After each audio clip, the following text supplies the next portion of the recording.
মধ্যপ্রাচ্যের যুদ্ধে ভয়ঙ্কর প্রভাব পড়েছে ভারতীয় অর্থনীতিতে। জ্বালানি অর্থাৎ এলপিজি সিলিন্ডারের দাম বৃদ্ধি করার পরেও কিন্তু কার্যত অমিল। স্বাভাবিকভাবেই আতঙ্কের সৃষ্টি হয়েছে এবং আশঙ্কার মধ্যে রয়েছে দেশবাসী।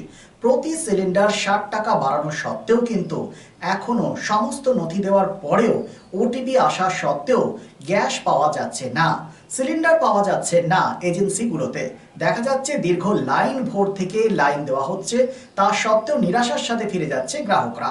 মুখ্যমন্ত্রী মমতা বন্দ্যোপাধ্যায় কালোবাজারি রুখতে কড়া ভূমিকা পালন করেছেন। সামগ্রিকভাবে বিষয়টিকে সামনে রেখে আমাদের প্রতিনিধি কথা বলেন বারাবণী পঞ্চায়েত সমিতির সভাপতি তথা বারাবণী ব্লক তৃণমূল কংগ্রেস সভাপতি অসিত সিংয়ের সাথে। আমেরিকা এবং ইসরায়েল একযোগে আক্রমণ করেছে ইরানকে। ইরানও পাল্টা আক্রমণের পথ বেছে নিয়েছে। ভয়ঙ্কর যুদ্ধে প্রভাব পড়েছে ভারতীয় অর্থনীতিতে। দেশ জুড়ে দেখা দিয়েছে জ্বালানি সংকট। গৃহস্থ হেসেলে ধাক্কা মারছে। 60 টাকা সিলিন্ডার পিছু দাম বাড়ানো সত্ত্বেও কিন্তু গ্যাস কার্যত অমিল, কার্যত রন্ধন বন্ধ হওয়ার উপক্রম হয়েছে। গ্যাস এজেন্সিগুলোতে সকাল থেকে দীর্ঘ লাইন দেখা যাচ্ছে এবং এই সংকট মেটাতে কেন্দ্র এখন কোনো সদর্থক ভূমিকা গ্রহণ করতে বা আশ্বাস দিতে পারেনি। সেখানে দেখা যাচ্ছে মুখ্যমন্ত্রী মমতা বন্দ্যোপাধ্যায় কালোবাজারে রুখতে কড়া পদক্ষেপ গ্রহণ করেছে। এই যে সমস্যা, তার সমাধান কবে হবে এখনো পর্যন্ত তা অজানা। স্বাভাবিকভাবেই দীর্ঘ লাইন দেখা যাচ্ছে। জ্বালানি সংকট দেখা দিচ্ছে দেশ জুড়ে। আসানসোল নয় তার ব্যতিক্রম। এ বিষয়ে আমাদের প্রতিনিধি কথা বলেন বারাবণী পঞ্চায়েত সমিতির সভাপতি তথা বারাবণী ব্লক তৃণমূল কংগ্রেস সভাপতি অসিত সিংয়ের সাথে। সাক্ষাৎকারে কি বললেন তিনি, শুনবো। অসুবিধা, মধ্যপ্রাচ্যে যুদ্ধ হচ্ছে, হরমুজ প্রণালী ইরান বন্ধ করে দিয়েছে, গ্যাসের সাপ্লাই কম হচ্ছে, কেন্দ্র সরকার এটা বলছে, এবং গ্রামে 45 দিন আর শহরে 25 দিনের অন্তর বুকিং করতে বলছে। মানুষের মধ্যে আতঙ্ক সৃষ্টি হয়েছে, মানুষ গ্যাস পাচ্ছে না। মুখ্যমন্ত্রী মমতা ব্যানার্জি এই ব্যাপারে আধিকারিকদের নির্দেশ দিয়েছেন যাতে কালোবাজারি না হয়। বিষয়টাকে কিভাবে দেখছেন? দেখুন, মোদী গভর্নমেন্টের ফরেন নীতিটাই ভুল। আপনারা জানেন যেদিন ইসরায়েলে আক্রমণ করে তার আগের দিনে ইসরায়েলের প্রধানমন্ত্রীর সাথে উনি বসে আছেন। তারপরের দিনে ইসরায়েল ইরান আক্রমণ করে। ইরানের সাথে বরাবরই ভারতের একটা সুসম্পর্ক ছিল, সেই সম্পর্কটাকে নষ্ট করলো। সেই জন্য ইরান আমাদেরও রাস্তাতে, ওদের রাস্তা যে পড়ছে ওখানে আটকে দিয়েছে, গাড়ি ফাড়ি আটকে দিচ্ছে। এটা ভারতবর্ষের ক্ষেত্রে খুবই খারাপ। বিদেশ নীতি পুরোপুরি ভুল চলছে। আর পলিসিটা কী সেটা আমেরিকার কোথায় উঠছে বসছে। ট্রাম্প যেটাই বলছে সেটাই উনি করছেন। বলছে দেখলেন আপনারা সেদিন বলেছে ট্রাম্প যে 1 মাসের অনুমতি দেওয়া হলো ওরা বাইরে থেকে, রাশিয়া থেকে তেল কিনতে পারে। তো আজকে অনুমতি দেবার ভারতবর্ষের ছাড়া স্বাধীনতা নেই। ট্রাম্প যেটা বলবে সেটাই আমাদেরকে শুনতে হবে। এটা ঠিক নয়। এবং যেভাবে চারিধারে গ্যাসের, আমরা কালকে গ্যাসের একটা মিটিংও প্রশাসন করেও ছিল, দেখলাম ওরাই নিজেরাই বলছে যে গ্যাস খুব কম আসছে। তারপরে আপনারা জানেন ওরা লোড হচ্ছে না, এইটাও খারাপ করে দিয়েছে। লোড মানে যে গ্যাস আপনাকে বুকিং করতে হয় সে বুকিংও নেওয়া হচ্ছে না। এবং 25 দিন এবং 45 দিন টাইম, 45 দিনকে একটা ফ্যামিলি চলে একটা গ্যাসে। ঠিক, এটা বাস্তবেই যে জন্য মানুষ হুড়োমুড়ি করছে, লাইন দিচ্ছে।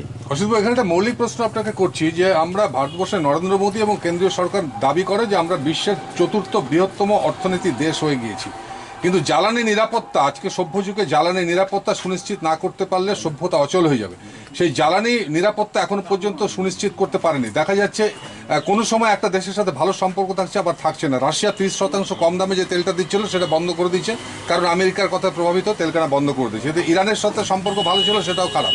কোথাও মনে হচ্ছে কি যে বিশ্ব অর্থনীতি বা বিশ্বের যে দেশের সাথে যে সুসম্পর্ক স্থাপন, সেক্ষেত্রে কার্যত ব্যর্থ হয়েছে মোদী সরকার। আমি আবার আগেও বলেছি আমরা যে বিদেশ নীতি পুরোপুরি ভুল। আপনারা লোকসভার ভেতরেও দেখতে পাচ্ছেন এফসিন কেলেঙ্কারি থেকে শুরু করে কত কেলেঙ্কারি মোদির আছে। আপনারা সরকার যদি চলে যায় তাহলে বুঝতে পারবেন যে অমিত শাহ যেভাবে এবং মোদি যেভাবে দেশ চালাচ্ছে, এখন তো কোনো মিনিস্টারই নেই।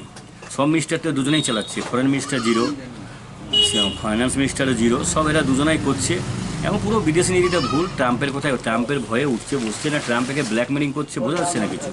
যে ট্রাম্প দেখবেন হঠাৎ একবার রাশিয়ার কাছ থেকে বলছে আমরা বরাবরই তেল কিনতাম, হঠাৎ মাঝে ট্রাম্প কী বললো যে রাশিয়ার কাছ থেকে তেল নিলে আমরা এই বাড়িয়ে দেবো। তারপর আবার ভয় রাশিয়ার তেল বন্ধ করে আবার আমেরিকার দ্বারস্থ হয়েছেন, আবার আমেরিকা পারমিশন দিচ্ছে। আপনাকে বলছি তো, দেখলেন ক্রিকেট খেলাকে কেন্দ্র করে শাহরুখ খান একটা দলে ডেকেছিল বাংলাদেশের একটা খেলোয়াড়কে, তার জন্য এত কেলেঙ্কারি করলো বিজেপি। কিন্তু দেখবেন আপনি কয়েকদিন আগে 5000 ব্যালন প্রায় তেল বাংলাদেশকে দেওয়া হয়েছে। যেমন আমার দেশেই এখন তেল পর্যাপ্ত পরিমাণে নেই, এটা বিদেশে দেওয়া আমার মনে হয় না ঠিক। ওরা নিজে না যে জায়গায় যেটা করবে সেটা ঠিক, বাদ বাকি কেউ করলে সেটা ভুল। পুরো ফরেন নীতিটা খারাপ। আমাদের সাইডের দেশগুলো দেখুন না, নেপাল দেখুন, বাংলাদেশ দেখুন, পাকিস্তান দেখুন, শ্রীলঙ্কা দেখুন, প্রত্যেকটা দেশের সাথে সম্পর্কটা খুব খারাপ এবং বিদেশ নীতি পুরোপুরি ফেলিওরে দেয়। মুখ্যমন্ত্রী কালোবাজারি রোধ করার জন্য প্রশাসনকে নির্দেশ দিয়েছেন। বারাবণীতে এই ধরনের ঘটনা ঘটলে আপনারা কি কঠোরস্থ না, কালকে আমরা মিটিং করেছি, গ্যাসের সাথে মিটিং করেছি, সবার সাথে মিটিং করেছি, বলে দিয়েছি কালোবাজারি করে চলবে না। এখন মোটামুটি তেলটা আছে মনে হচ্ছে। এবারে গ্যাসটাই খুব অসুবিধার সম্মুখীন হচ্ছে, বললাম তো গ্যাসের বুকিং হচ্ছে না।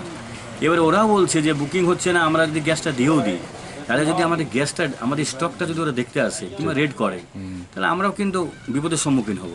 মানে এখন গ্যাস যারা ডিলারশিপ আছে তারাও বুঝতে পারছে না আমরা কী করব। এমন একটা সরকার দেশ চালাচ্ছে, আপনার বিভ্রান্তমূলক সব কাজ এসআর থেকে শুরু করে মানে মানুষকে একবার বিপদের মধ্যে ঠেলে রেখেছে।